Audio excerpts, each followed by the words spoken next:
Pas de vie à la surface de la Terre sans les atomes de carbone.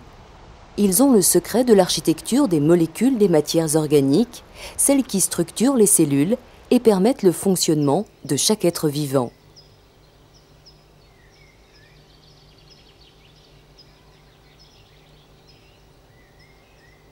Les végétaux chlorophylliens possèdent le pouvoir de fixer le dioxyde de carbone de l'air ou dissous dans l'eau pour l'associer à des molécules d'eau et synthétiser ainsi la matière organique dont la formule première est celle d'un sucre. Photosynthèse et chimiosynthèse sont deux phénomènes qui assurent pour le carbone le passage du stade minéral au stade organique.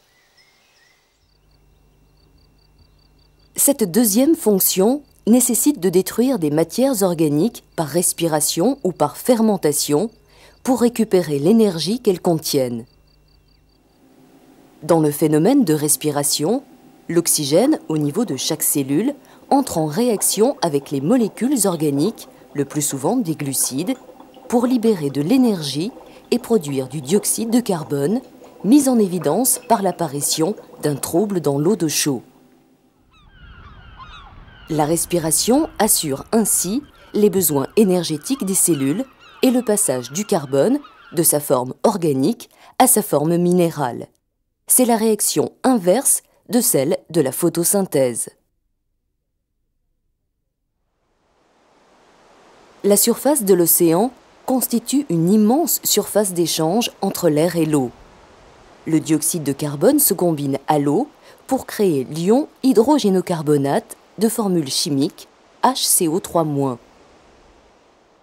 L'océan possède un fort pouvoir de dissolution du dioxyde de carbone et joue donc un rôle régulateur très important dans son cycle. L'océan joue à divers titres un rôle primordial dans le cycle du carbone.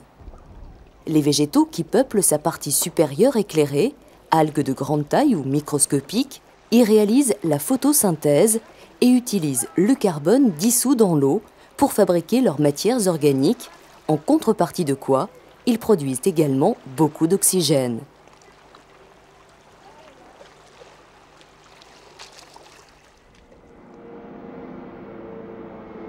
Pendant différentes périodes géologiques de l'histoire de la Terre, de grandes quantités de matières organiques, principalement végétales, ont été enfouies dans les sous-sols, transformées et fossilisées sous forme de charbon ou de pétrole.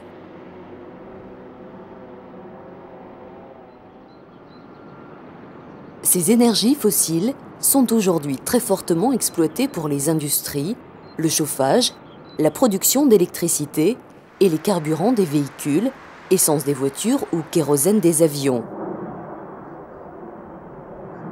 Une combustion est une réaction chimique exothermique entre une substance et l'oxygène. Dans le cas des matières organiques, la combustion, si elle est complète, ne libère que du dioxyde de carbone et de la vapeur d'eau. Dans le cas d'une combustion incomplète, faute d'une quantité suffisante d'oxygène, la combustion libère aussi du monoxyde de carbone, de formule chimique CO et des particules carbonées de suie. Le monoxyde de carbone est un gaz très toxique rejeté en particulier par les incendies de forêt, les systèmes de chauffage déficients et de nombreux véhicules dont la carburation est mal réglée.